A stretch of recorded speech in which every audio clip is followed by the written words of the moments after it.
Okay, so I chose to watch RoboCop, made in 1987. The movie, well, obviously by the title you can assume it was about cops, and it was about the cops in the Detroit Police Department. The city, you can say, was very, very crime filled. Like, I'm talking really extreme crime. There were a lot of drugs. There were city officials, even the chief of police, Dick Jones, was involved in drugs.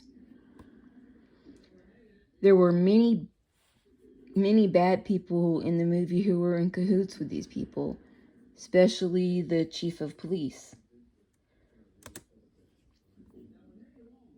The technology in the movie was this guy down here, Mr. Peter Wheeler.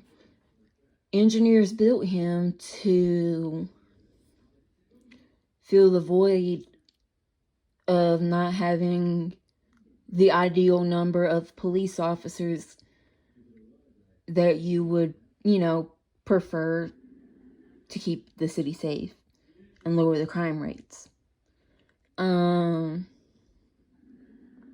He was very indestructible. You couldn't, shoot him down, blow him up. And he was programmed to basically not be able to take down city officials for their bad things, which I'll get to in a minute.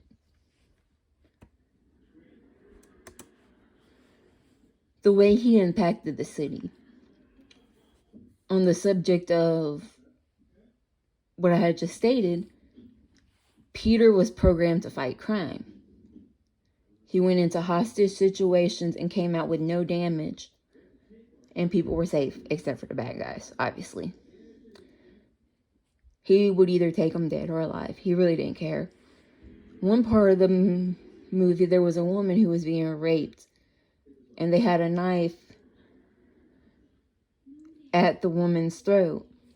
And Peter was able, through his x-ray vision, because they were holding her hostage and using her as a body shield, to use very precise perception to be able to decipher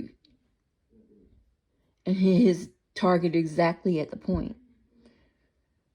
They didn't initially know Peter was going to be as intelligent as he was. One big plot, like I was stating before, with how the city officials, like the chief of police and the mayor, were involved in some very dirty schemes.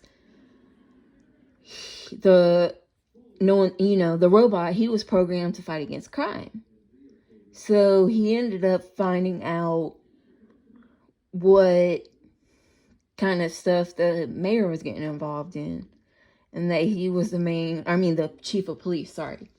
He was the main instigator, or in this case, I would say, boss, on the crimes. He would dictate all that went on, etc. And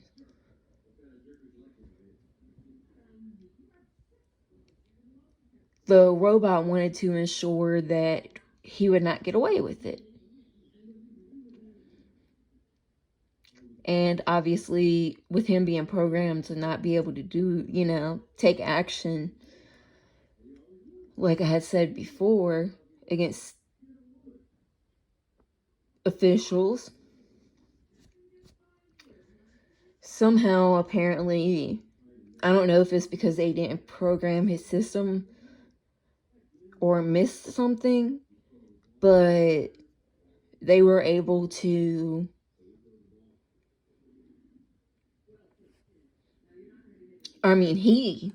Peter was able to,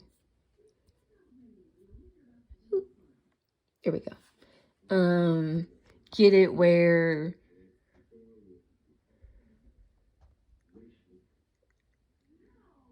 he was able to try and do something about it. Though he went through a huge fight and the mayor put up a big, fight. The chief of police put up a big fight on being busted. And throughout the movie, Peter had a huge fight. The chief got all the cops and the police force to try and destroy him. Though there was one exception, this one lady cop who decided to stay on Peter's side. And somehow toward the end of the movie, Peter and the lady cop ended up being able to take down the mayor and make changes to the city.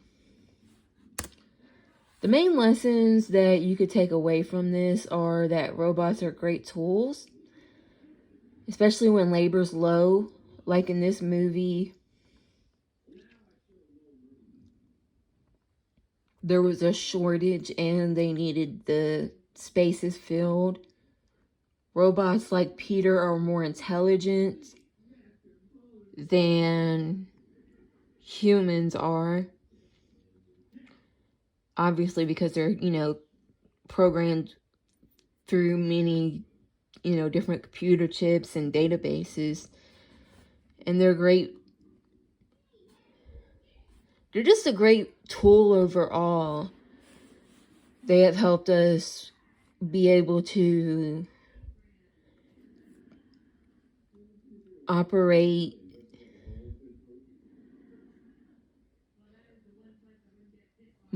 help us operate things more efficiently, and they might be able to later on provide us great safety.